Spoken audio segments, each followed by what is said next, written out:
Buenos días, les damos la bienvenida al segundo día del Congreso Internacional de Síndrome de Rett. Yo soy la doctora Patricia Herrera Mora, soy neuróloga pediatra. El día de hoy voy a coordinar las pláticas.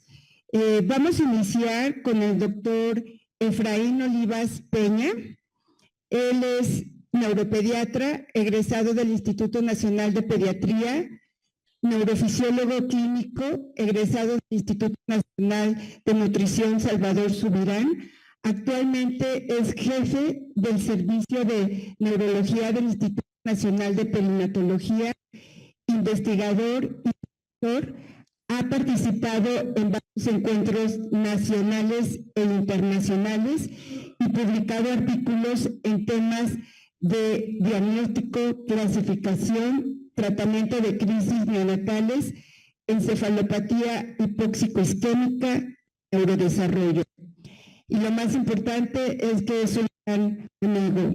El tema a tratar el día de hoy será tipos de epilepsia, cómo reconocerlas y qué hacer durante una crisis prolongada y su seguimiento. Bienvenido, doctor Olivas. Sí, muchas gracias. Buenos días. Agradezco a la doctora Violeta Medina por la invitación y al comité organizador, a la doctora Patricia Herrera. Y igualmente al grupo de padres de síndrome de Rett.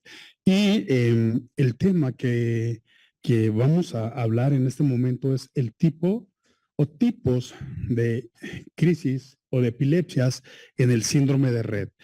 En realidad es un tema corto en relación a... Ok, en relación al tiempo que tenemos disponible, entonces tenemos la oportunidad de hablar de la clasificación de las epilepsias de la Liga Internacional contra la Epilepsia, que se publicó en el 2017, y presenta 3 niveles de clasificación. El nivel 1, que habla de los tipos de crisis epilépticas; el nivel 2, que habla ya el diagnóstico del tipo de epilepsia; y finalmente tenemos un tercer nivel donde estaríamos hablando del síndrome epiléptico, donde se puede establecer un diagnóstico sindrómico o sindromático específico. Y en los 3 niveles es importante incorporar la etiología. Esto debido a que tiene implicaciones terapéuticas y de pronóstico a largo plazo. Esta es la clasificación del 2017 que se publicó en la revista Epilepsia. Y el nivel 1, tenemos tipo de crisis que pueden ser focales, generalizadas o de origen desconocido. Posteriormente pasamos al tipo de epilepsia, que sería el nivel 2, y estas pueden ser focales, generalizadas, o pueden ser focales y generalizadas y de origen desconocido. Y tenemos finalmente el tercer nivel, que podríamos integrar un síndrome epiléptico si cumple con las características de un síndrome epiléptico. Algunos tipos de epilepsia no lo cumplen y se queda el diagnóstico en un nivel 2. Y la causa etiológica de las crisis, como lo habíamos mencionado, es de tipo estructural, de tipo genético, de tipo infeccioso, metabólicas, inmunológica y de desconocido. Es la anterior, por favor. Sí, esta. Y entonces, en el 2000, el grupo, el Task Force de ILAE, liderado por Ronnie Presler, en ausencia de una clasificación de crisis neonatales y síndromes epilépticos neonatales, publicaron en el 2021, hicieron basándose justo en el marco de las epilepsias del 2017, y entonces se concluyó que en los neonatos todas las crisis tienen un inicio focal y que son de tipo electroclínica o electrográfica. Y las tipo electroclínicas son de tipo motoras y no motoras. Y en base a esto, podemos integrar un síndrome epiléptico, recordando que no todas las crisis en el neonato van a integrar un síndrome epiléptico porque la gran mayoría son provocadas agudas, o sea, se deben a una situación que es de manera aguda que está desencadenando las crisis. Del 20 al 40% van a ser electroclínicas y del 50 al 80% van a ser electrográficas. ¿Qué significa eso? Que no vamos a observar ninguna manifestación clínica y es obligado poder realizar un video electroencefalograma para ver esa actividad irritativa o esas crisis electrográficas. Y el 15% de las crisis neonatales van a corresponder a un síndrome epiléptico. Y la etiología en el neonato cambia en relación a que desaparece la etiología inmune porque no hay de etiología inmune y aparece la encefalopatía hipóxico-isquémica, que es la causa más frecuente en los neonatos. Vamos a definir lo que es un síndrome epiléptico. Es un grupo de características clínicas y electroencefalográficas asociadas a diferentes etiologías específicas, ¿no? Entonces, es importante porque esto tiene implicaciones pronósticas y del tratamiento que vamos a elegir. Y entonces, este grupo del 2022 que hizo esta clasificación, dividió los síndromes epilépticos en diferentes tipos de presentación, además de que tenían comorbilidades específicas también. Y se dividieron en 4 grupos. La de inicio neonatal y de lactante, que va de las hasta las 44 semanas de edad menstrual, que es el mes de edad. Luego el de lactante, que va de las 44 semanas de edad menstrual a las 24 meses de edad. De la infancia, que van de los 24 meses hasta la pubertad, y los de inicio variable, que pueden presentarse antes de los 18 años o mayores de 19 años. Y la última clasificación es epilepsias idiopáticas generalizadas. Y podemos definir una encefalopatía epiléptica, aquella condición donde la actividad epiléptica y las crisis epilépticas, como la actividad de fondo del electroencefalograma anormal, son la causa principal del deterioro progresivo de la regresión del desarrollo neurológico y cognitivo.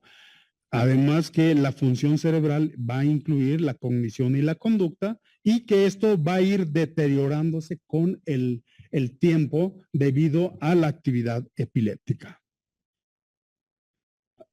Y entonces, los síndromes epilépticos del neonato y del lactante tienen 3 criterios diagnósticos. Los obligatorios, donde es obligado que se encuentren presentes estos criterios para hacer el diagnóstico. Los de exclusión es que deben de estar obligadamente ausentes para poder hacer este diagnóstico, y las alertas, donde si es cierto que están presentes, no excluyen el diagnóstico, debemos de tomarla con reserva y vigilar la evolución, incluso reconsiderar el diagnóstico si fuera necesario, incluso hasta cambiarlo.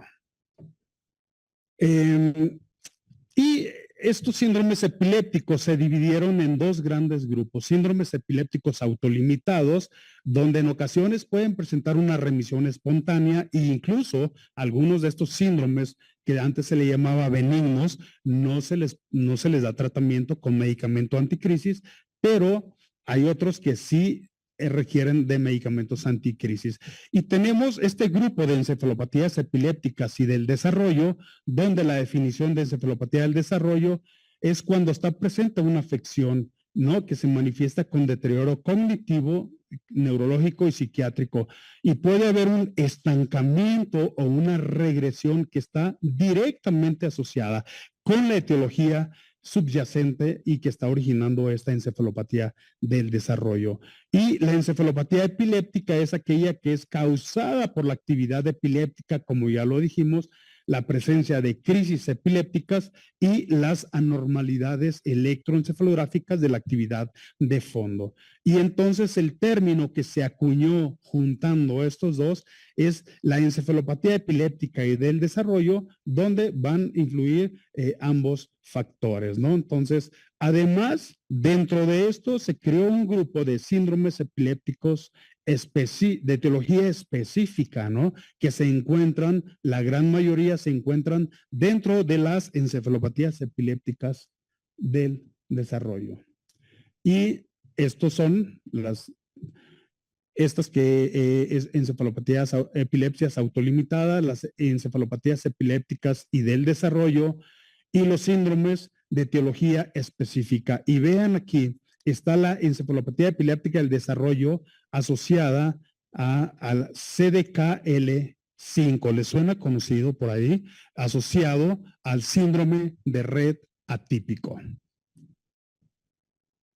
Y la última clasificación que salió fue en el 2025 y no vamos a hacer demasiado énfasis aquí en esta, pero bueno, ellos lo clasificaron como focales de origen desconocido, que puede ser focal o generalizado, generalizado y no clasificado, ¿no? Y aquí el factor principal es el estado de conciencia, si está preservado o no está preservado. Y los descriptores, si tiene manifestaciones clínicas observables o no observables. Esa es la básica, y la ampliada es que en los descriptores hay una secuencia cronológica de diferentes signos, porque puede haber una secuencia de diferentes manifestaciones clínicas o de diferentes tipos de epilepsias, ¿no? Entonces, además aquí se desarrollaron más, se incluyeron más crisis generalizadas. Y entonces, ¿cómo reconocerlas? Las vamos a reconocer en base a la sintomatología, en base a la semiología que presenta el paciente. Y esto ya lo describimos, ¿no? Que son focales de conciencia preservada, focales con alteración de la conciencia, tónico-clónica, focal que evoluciona a bilateral y que puede tener manifestaciones observables o no observables. Y es semejante o igual, pero aquí es focales de origen desconocido, pero focales y generalizadas. Y tenemos las generalizadas, donde se desglosa el grupo de ausencias, y se desglosó como ausencias típicas, atípicas, ausencias mioclónicas, mioclonías palpebrales con o sin ausencias, tónico-clónicas generalizadas, mioclónica, tónico-clónica y crisis de ausencia tónico-clónica. Y las convulsiones generalizadas, que estas prácticamente no harían a las que ya prácticamente manejábamos en otras clasificaciones, ¿no? Mioclonía generalizada, clónica generalizada, clónica negativa generalizada, espasmos epilépticos generalizados, tónicas generalizadas, atónicas generalizadas, mioclónico, atónicas generalizadas y las no clasificadas. Y los descriptores que no vamos, vean, hay muchísimos descriptores que tenemos que identificar para poder clasificar las crisis, ¿no? Que pueden ser en las crisis focales o de crisis desconocido, si se desconoce si son focales o generalizadas. Vamos a mencionar solamente los grandes grupos porque vean, son muchísimos: fenómenos motores elementales, fenómenos motores complejos, fenómenos sensoriales, fenómenos cognitivos y de lenguaje, afasia, y fenómenos autonómicos. Y ya para en la última parte de esta clasificación es la ansiedad, éxtasis y felicidad. Que vean, es curioso, pero sí, siempre habíamos manejado, es que convulsiona cuando está muy emocionado, cuando está llorando, cuando está molesto, y vean cómo en esta última clasificación ya se consideran y de aura indescriptible.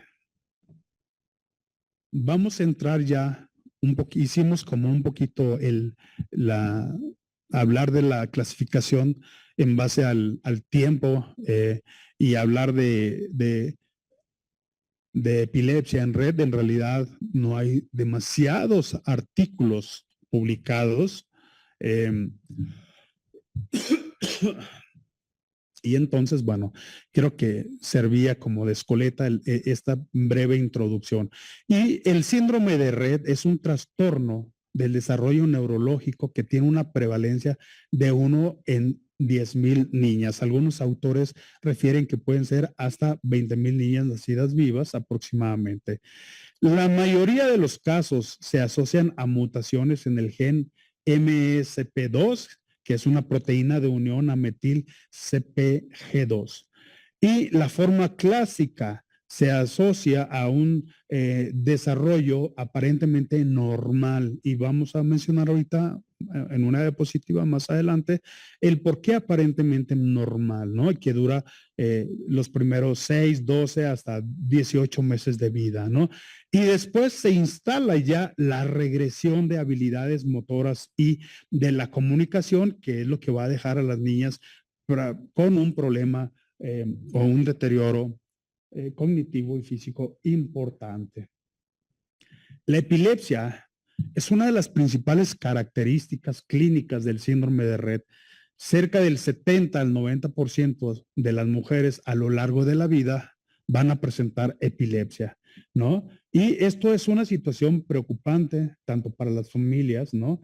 Ya que afecta la calidad de vida de las niñas y también de los miembros de la familia, porque tienen que estar cuidando a estas nenas. Y existe una gran variabilidad de epilepsia. En los 9 artículos que encontré lo que traté de hacer es como ir desglosando más o menos lo importante que ellos referían en sus publicaciones, ¿no? Entonces, y que en realidad existe poca atención en la evolución hasta la vida adulta. Por ahí encontramos al final vamos a hablar de un artículo interesante donde se habla de la evolución de la epilepsia hasta la vida adulta. Y entonces las crisis epilépticas, aquí, bueno, estamos hablando de la epilepsia en red y la asociación entre el fenotipo y el genotipo. Este artículo lo publicaron en el 2011 y hablan de las crisis epilépticas que suelen ser múltiples y focales con conciencia alterada. Podemos encontrar ausencias atípicas y tónico-clónicas generalizadas que este autor las consideró como las más frecuentemente observadas en las niñas con Rett. Y comienzan en la primera infancia y en la niñez tardía, aunque a menudo remiten con la edad y siguen siendo graves o resistentes al tratamiento en una minoría de los casos. Y después de la adolescencia, la gravedad de la epilepsia tiende a disminuir, se presentan menos crisis y habitualmente predominan de inicio focal. Entonces, aparecen habitualmente en la etapa de regresión cuando se está instalando todo el deterioro neurológico y pueden tener un inicio temprano, si tienen un inicio temprano, mejor dicho, van a tener un curso grave, una evolución más desfavorable. No existe una relación significativa entre la mutación subyacente y la probabilidad de epilepsia resistente a fármacos o anormalidades electroencefalográficas. Y casos sin una mutación detectable en el MSP2 tienen mayor riesgo de presentar epilepsia en los primeros 4 años de vida y un menor riesgo después de los 4. Y vean, aquí está, espasmos epilépticos. Estos son un tipo de crisis que rápidamente, incluso no en las niñas Rett, en un niño sano que empieza a presentar espasmos epilépticos, se instala rápidamente un deterioro neurológico. Y de forma similar también lo podemos encontrar en mutaciones asociadas al un red atípico en el gen de la quinasa dependiente de ciclina 5, que es el CDKL5, en XP22.3. Y entonces, en este artículo, ellos estudiaron 89 casos, niñas red, y el 60 casos, que correspondió el 67%, presentaron epilepsia. Y el tipo de crisis predominante fue tónico-clónica generalizada, que representó el 62%. Posteriormente, aparece como parcial compleja, que en la clasificación actual sería focal con alteración de la conciencia o conciencia alterada. Y la secundariamente generalizada tónico-clónica, que sería focal, que evoluciona a tónico-clónica, ¿no? Y el tipo de epilepsia que predominó fue la focal sintomática y posteriormente la sintomática generalizada. Este es otro artículo donde hablan de la epilepsia y la genética en síndrome de Rett en una revisión. Operto y lo publicó en el 2019. Bueno, el diagnóstico se basa el diagnóstico de Rett se basa en las características clínicas y el curso de la enfermedad clásica se clasifica en 4 etapas que no las voy a mencionar, ya hay una plática específica de eso. Y existen 3 variantes, o se han descrito 3 variantes atípicas diferentes de la enfermedad. Existen que pueden estar asociados a la mutación en el gen MSP2 y representa el 95% de los Rett típicos y el 73% del Rett atípico. Y tenemos el CDKL5 y el FOXG1, que son genes que se han identificado en formas atípicas en las niñas Rett, que incluso en estas formas atípicas se han descrito casos de hombres también. Principales criterios clínicos para el Rett típico y los criterios de exclusión, que se los voy a dejar a la doctora Violeta Medina para que se los desglose todo eso. Y entonces, el desarrollo psicomotor temprano aparentemente normal, porque podemos encontrar síntomas de hipotonía, mioclonías no epilépticas y una pobre interacción social, ¿no? Entonces, que eso lo puede dar cualquier cosa, eso lo puede dar cualquier manifestación o una enfermedad neurológica que se esté instalando, ¿no? Hay un trabajo de la doctora Einspieler donde hicieron evaluación de los movimientos generales de Prechtel y en estos movimientos evaluaron la postura y el comportamiento, ¿no? Entonces, ellos observaron que la calidad de los movimientos generales eran anormales en el 100%. Y específicamente de la etapa Fidgety o de movimientos inquietos, que son pequeños movimientos que se presentan en las muñecas, ¿no? En los codos, en la cadera, en los tobillos, y entonces esos movimientos se han asociado que en otras patologías no Rett que hacen el diagnóstico de parálisis cerebral. Pero aquí lo interesante es que la doctora Einspieler hizo esta correlación con las niñas Rett. Además se encontraban el exceso de protrusión que están sacando a la lengua, 62%, pueden presentar rigidez postural, 58%, apertura y cierre asimétrico de los ojos, 56%, movimientos anormales de los dedos, 52%, estereotipias de manos, 50%, explosiones faciales anormales, en el 42%, sonrisa extraña, 32%, temblores, 28%, movimientos corporales y estereotipados en el 15%. Y esto abre un poquito, la situación de que cuando la gente que se dedica y que evaluamos movimientos generales y llega en los primeros meses de vida, y específicamente los Fidgetis se evalúan de los 2 meses y medio a los 4 meses, que es la etapa más con mayor validez o robustez para hacer el diagnóstico de parálisis cerebral, ¿no? Entonces, esto puede ser como una situación que nos abra para el poder hacer o intentar hacer el diagnóstico o la sospecha diagnóstico inicialmente de Rett, ¿no? Y aquí los criterios diagnósticos de Rett atípico, los principales, y 5 de 11 de los criterios de apoyo, que tampoco los voy a tocar porque esto los va a hablar la doctora Violeta Medina.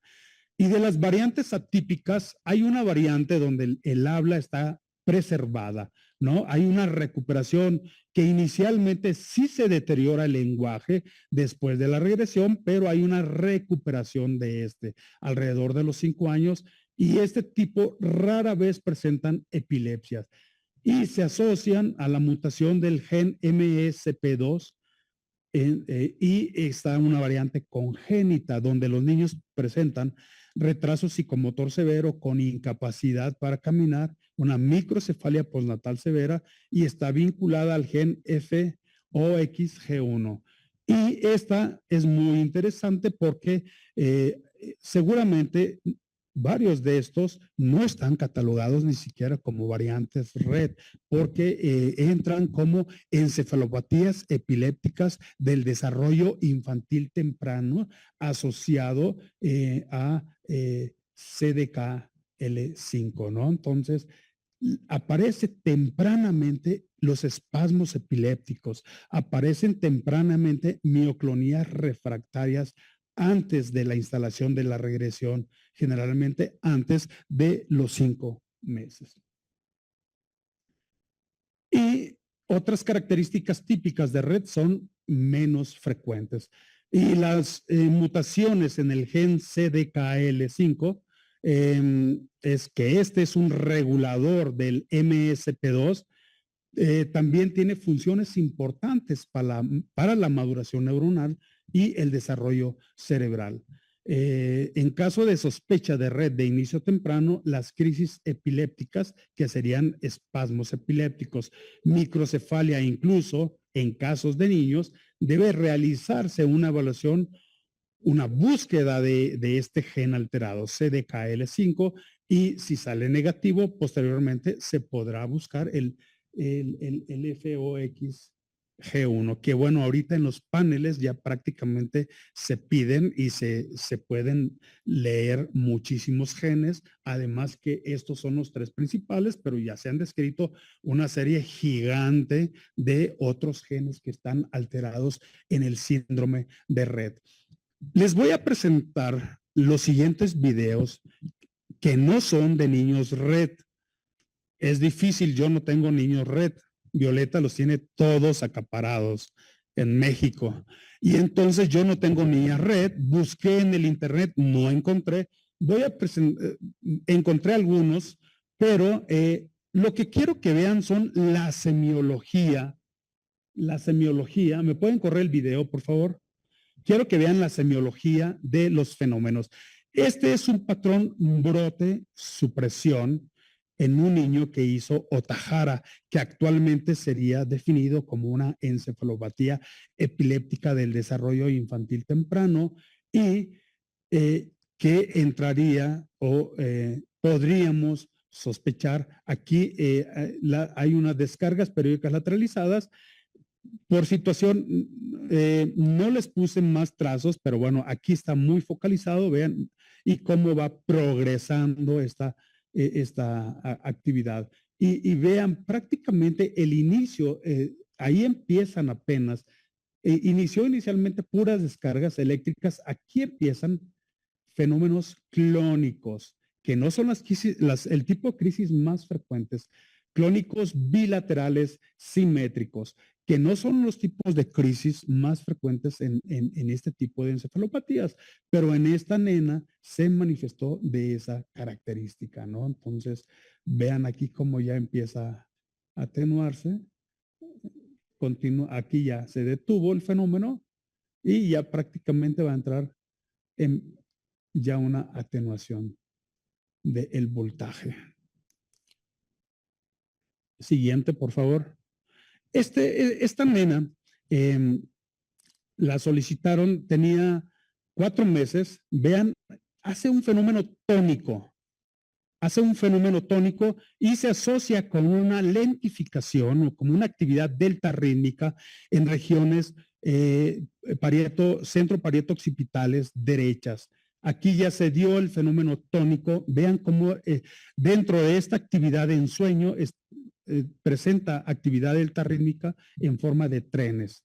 Y vamos a empezar a ver un poquito. Vean cómo empieza esta actividad que va evolucionando, este reclutamiento de punta va evolucionando a ondas agudas y ondas lentas, punta onda, pero que además empieza también a aparecer en las regiones centroparietales y también aparece en el hemisferio izquierdo, temporooccipitales. Va evolucionando, ambos hemisferios van evolucionando.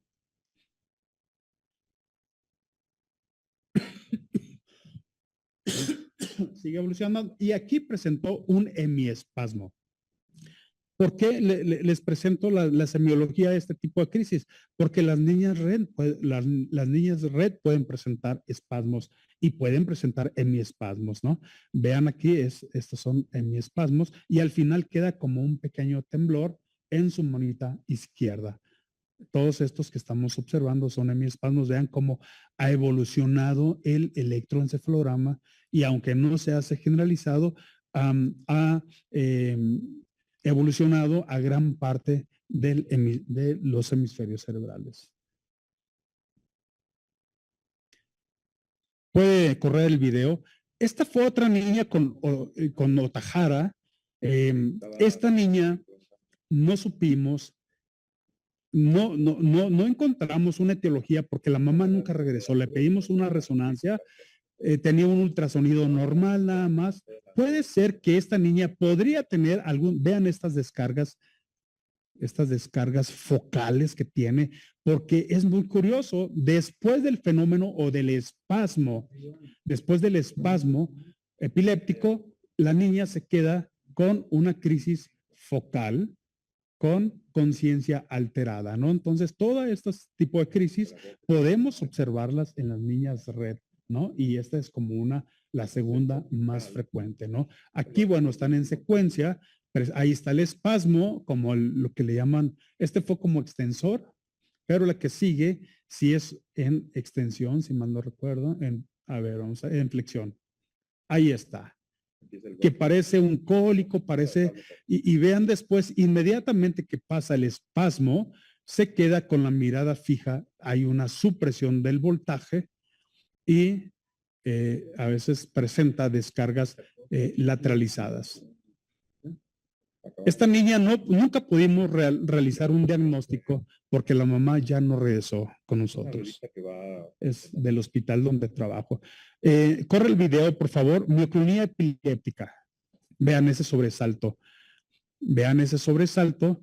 No trae trazo. Este sí es del internet, no trae trazo, pero lo catalogaron como es un grupo europeo donde sube videos justo para hacer escoleta, ¿no? Entonces, esto, si no hacemos un video electroencefalograma, el siguiente, por favor, no vamos a hacer el diagnóstico. Y aquí tenemos una crisis mioclónico-atónica. Ahí está, hace como un brinquito y se va hacia atrás el niño. A veces llegan a caer, ¿no? El video que sigue, por favor. Córrelo. Espasmos en salva, que ya los vimos, ¿no? Que está un poquito como asimétrico el espasmo.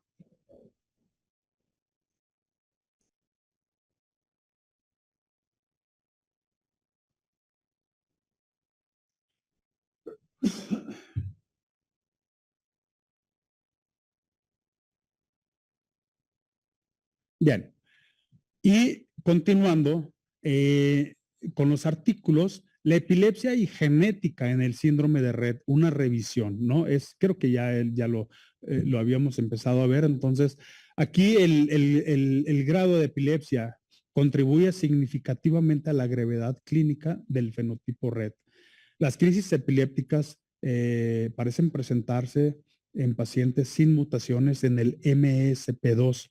Se han descrito todos los tipos de crisis epilépticas. Las focales con conciencia alterada y las tónico-clónicas generalizadas son las más comunes.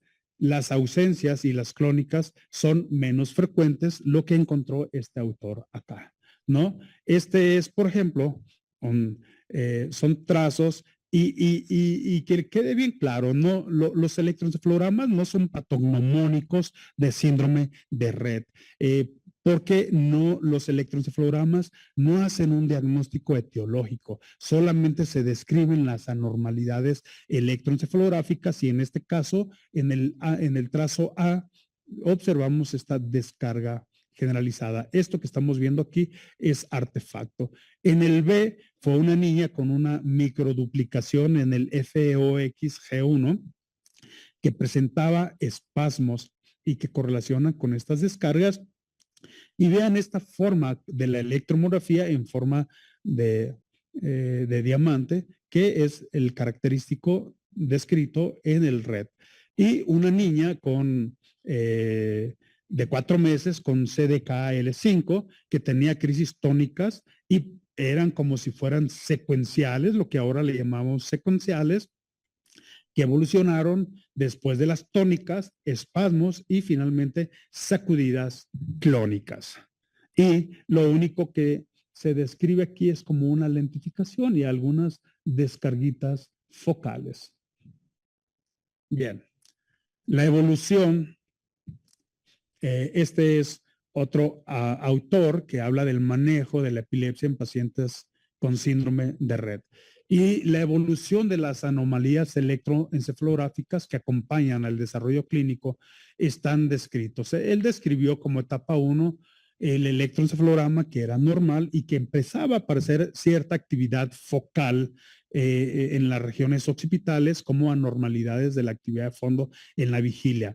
En la etapa 2 observaba pérdida de las características del sueño no MOR con presencia de puntas focales, ondas agudas durante el sueño y posteriormente se va instalando estos grafoelementos epileptiformes en la vigilia. La etapa 3 que se observa el enlentecimiento adicional de la actividad de fondo, ausencia de características del sueño no REM y descargas epileptiformes multifocales, punta a onda lenta generalizada, una actividad delta rítmica en regiones centrales durante el sueño y en la vigilia.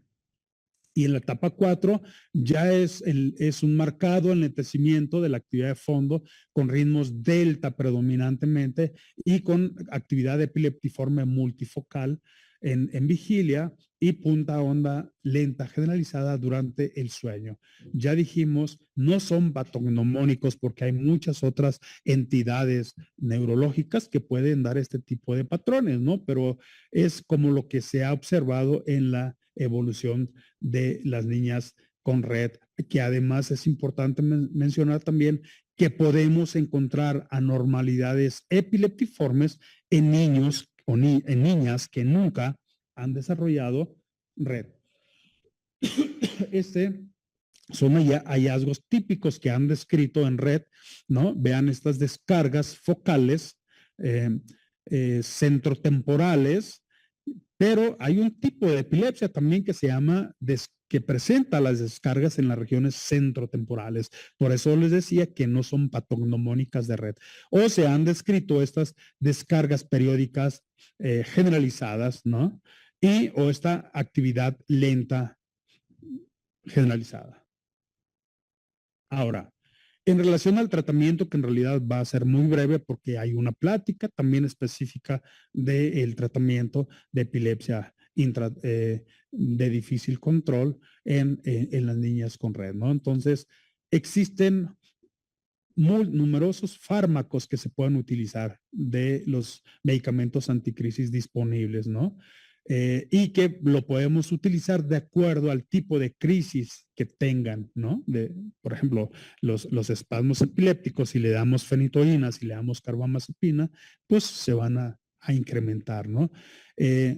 La evaluación de la eficacia del tratamiento con medicamentos anticrisis presenta dificultades debido a la falta general de estudios comparativos y de los diferentes medicamentos anticrisis utilizados, ya sea en monoterapia o combinados.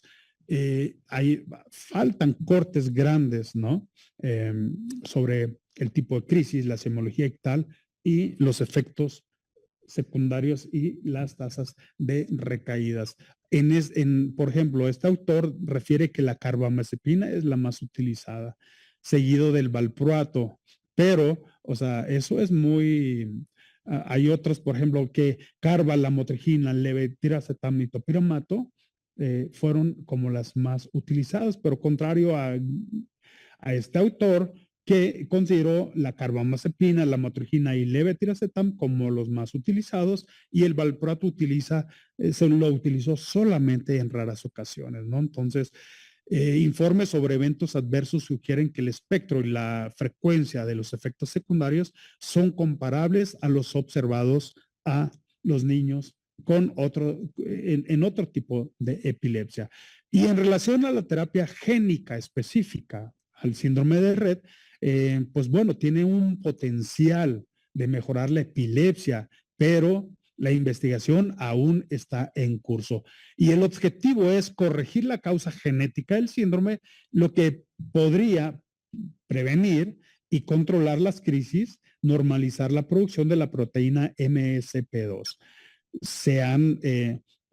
Están en estudios clínicos, y al igual que la terapia génica con CDKL5 también se encuentra en una investigación. Aún no está demostrada o no está aprobada esta terapia génica de este gen, y lo que se utiliza y se ha visto que tiene muy buena respuesta es la dieta cetogénica asociada a otros medicamentos anticrisis. Y ya este es el último artículo de donde se veía o se describe el Rett clásico, el curso y las características hasta la edad adulta, ¿no? Se incluyeron 70 mujeres con Rett clásico, y el 70% se les diagnosticó epilepsia asociado a MSP2 en el 96% de los casos. Y ellos, ya como se publicó más recientemente, se pudo utilizar la clasificación del 2017 y la clasificaron como la presencia de crisis motoras de inicio focal, tónico-clónicas o crisis motoras de inicio desconocido, donde podíamos tener mioclónicas, tónicas o atónicas. La edad media de aparición fue en un rango de 4 años, en un rango de 7 meses a 40 años. La edad media al momento de la inclusión fue de 21 años, con un rango de 1 a 66 años. Y entonces aquí vemos que en el grupo de los primeros 10 años se incluyeron 17 pacientes y solamente 5 presentaron epilepsia. En el grupo de 11 a 20 años se incluyeron 17 pacientes y presentaron epilepsia 13 de 17. En el grupo de 21 a 30 años se incluyeron 15 pacientes y el 13 de 15 tuvieron epilepsia, y en mayores de 30 años se incluyeron 21 pacientes y tuvieron epilepsia 18 de 21. Como pueden ver en este trabajo, así como que remita la epilepsia en la vida después de cierta edad, no es tan cierto, porque este trabajo lo está demostrando que en el seguimiento la epilepsia sigue siendo un factor importante en las niñas con Rett, ¿no? Entonces, quizás sean menos severas o menos frecuentes, y aquí en este mismo trabajo, por ejemplo, nunca presentaron epilepsia 30%, que fueron 21 casos, o que ya estaban controladas que se consideró que estaban controladas si ya no tenían eventos clínicos en los últimos 5 años, que fueron 10 pacientes, 14%, y aquellos en el grupo 3 fue epilepsia activa con remisiones y recaídas en los últimos 5 años, que fueron 12 pacientes, y epilepsia activa sin remisiones de las crisis ni recaídas, 27%, ¿no? Entonces, aquí es interesante o importante mencionar que a pesar de que no tuvieron epilepsia a 21 pacientes, se les dio medicamentos anticrisis a 5 de ellas porque presentaban anormalidades en el electroencefalograma. Y la frecuencia, ¿no? ¿Qué tan frecuentemente se presentaba, ¿no? Semanalmente o mensualmente, y el tipo de crisis que fueron 22 tuvieron tónico-clónicas, 19 focales motoras, otro tipo de crisis motoras fueron 9 pacientes y que tuvieran más de un tipo de crisis, 16 pacientes. Ahora, la epilepsia sigue siendo una preocupación importante en la mayoría de las pacientes adultas con RET. 2/3 de las epilepsias activas, definido como presencia de crisis en los últimos 5 años, permanecen con crisis después de los 30 años. La mitad de los pacientes tienen crisis al menos una vez por mes y solo una minoría obtiene un control de las crisis. La actividad convulsiva correlaciona con la gravedad global del síndrome de RET y deberían realizarse más investigaciones para aclarar si el RET es una encefalopatía del desarrollo con epilepsia o una encefalopatía epiléptica y del desarrollo. ¿Qué hacer en el caso de las crisis prolongadas? Aquí es importante hacer el diagnóstico diferencial con fenómenos paroxísticos no epilépticos, que igualmente son bien frecuentes en las niñas con RET, y entonces hay que hacer video electroencefalogramas y, si es posible, monitoreos prolongados es mucho mejor para hacer el diagnóstico diferencial. El video EG de larga duración es la herramienta diagnóstica más útil para diferenciar los fenómenos paroxísticos epilépticos de los epilépticos. Y la monitorización video EG a largo plazo es la herramienta diagnóstica de un alto rendimiento diagnóstico para diferenciar si los fenómenos paroxísticos como disfunción respiratoria, síntomas autonómicos, porque hay epilepsias de tipo autonómica, pero hay también síntomas autonómicos no epilépticos y fenómenos motores para evaluar la respuesta al tratamiento con los medicamentos anticrisis. Además, también en los niños de esas epilepsias que parecen encefalopatías del desarrollo, también es importante realizar monitoreos durante el tratamiento para estar viendo cómo la respuesta que están presentando. Y muchas gracias. Gracias al doctor Efraín Olivas por su excelente presentación. Tenemos tiempo para preguntas. Si existe alguna pregunta en el auditorio.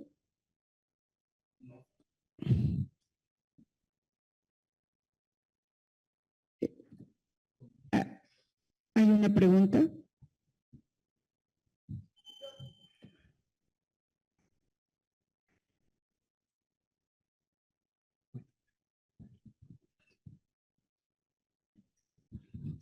Hola, doctor. Buenos días. Buenos días. Yo tengo una chica que tiene 31 años. Yo me he percatado que tiene, bueno, no sé, yo ahorita lo que estoy viendo a lo mejor son espasmos y epilepsia.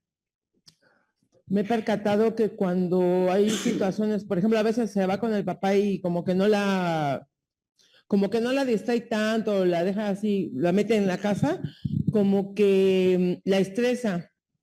Y ya casi es seguro que ahora le dan en la madrugada, como 2:30 de la mañana, le dan una crisis, pero le dan fuertes. Entonces, ya me he percatado como que eso es constante. O sea, si hay algo que no le gusta, ya le va a dar una crisis. Los espasmitos nada más es así como con un brinquito y ya. Pero a mí lo que me preocupa es, o sea, es en la madrugada, siempre tenemos que estar ahí al pendiente de ella porque pues le soplo, pero luego ya no sé ni qué hacer. Claro. ¿Qué me recomienda para...? Pues o sea, bueno, yo creo que usted me dice, le dura menos de un minuto. Esas crisis en realidad no representan como una urgencia en el que tengan que llevarse inmediatamente al hospital, ¿no? Para revisión o tratamiento. Se remiten espontáneamente. Lo que se tendría que hacer si eso está sucediendo es reajustar el medicamento e incrementarse de los fármacos que esté utilizando. Su médico tratante debería de decidir qué medicamento debe de incrementar porque pues está presentando crisis todavía, para tratar de evitar que estos eventos se estén presentando. pero mi pregunta es, o sea, cuando, por ejemplo, en casa hay que estarla distrayendo, le cantamos, o sea, que está haciendo cosas, Ajá. ella está tranquila. La Sí. cosa es que es cuando, o sea, cuando hace Pues algo eso, que no le gusta. yo no le puedo decir que no vaya con el papá, ¿no? No, Entonces, no, o sea, nada más así como que, digo, no podríamos hacer como ningún cambio o sea, digo, no podemos aislarla del mundo para que no se enoje, para que no esté feliz, para que eso no es posible, pero sí es posible incrementar el medicamento para tratar de evitar que esos fenómenos se estén presentando de esa manera, porque no hay ninguna otra forma. Si son factores emocionales, no habría manera de cómo evitarlos. ok. Ujú. Gracias. Sí. ¿Hay otra pregunta? Muchas gracias, doctor, por su plática. Sí, gracias. Me deja un panorama muy amplio de lo que significan las diferentes crisis epilépticas en general en los pacientes, pero en especial con los pacientitos con síndrome de Rett. Pero quiero enfocarme en general de epilepsia. Es de muy difícil tratamiento y más cuando ya aparece la resistencia a fármacos. Me llamó la atención que al final mencionó la dieta cetogénica. Sí. No sé si usted tenga alguna experiencia en el tratamiento con esta dieta. No tengo experiencia. Ahí hay una plática especial de dieta cetogénica. Yo no tengo experiencia y en realidad la dieta cetogénica, digo, no sea menos que me diga Violeta, pero de lo que yo revisé y demás, es que es específico y de gran utilidad en los Rett atípicos.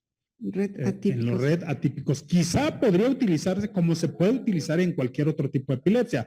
Si el médico tratante considera que podría utilizarse porque han fallado todos los medicamentos anticrisis que ha utilizado y considera que podría utilizar la dieta cetogénica, pues se podría utilizar, pero ya eso es decisión de cada médico.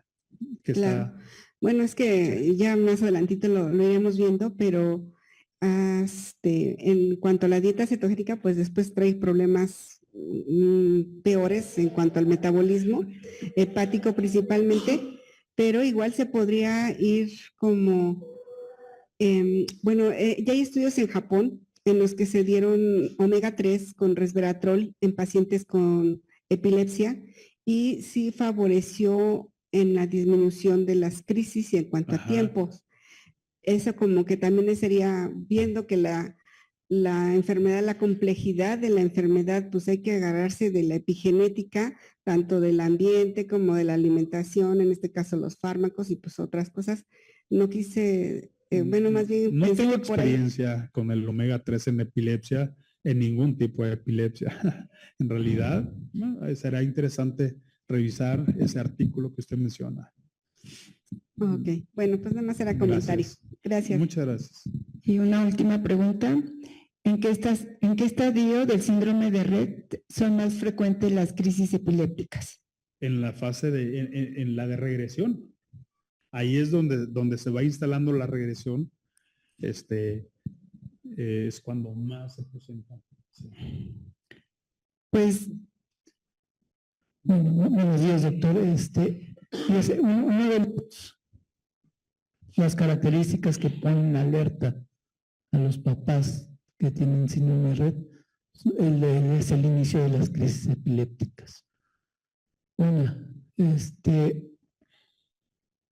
En el atípico es más común las crisis epilépticas, no en todas.